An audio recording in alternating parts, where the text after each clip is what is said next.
Hi అండి, welcome back my channel. అందరికీ నమస్తే. ఈరోజైతే మునక్కాయ మామిడికాయ మటన్ అండి.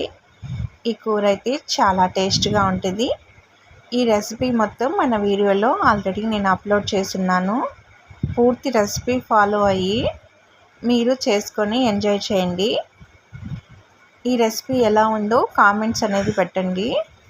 ప్లీజ్ సబ్స్క్రైబర్ అనేది చేసుకోండి, మా వీడియోని సపోర్ట్ చేయండి.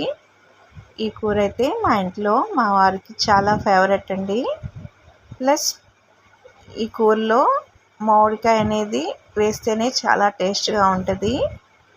మా ఇంట్లో అయితే అందరూ ఈ కూర వేసుకొని ఎంజాయ్ చేస్తున్నారు. మీరు చేయండి. బాయ్ అండి.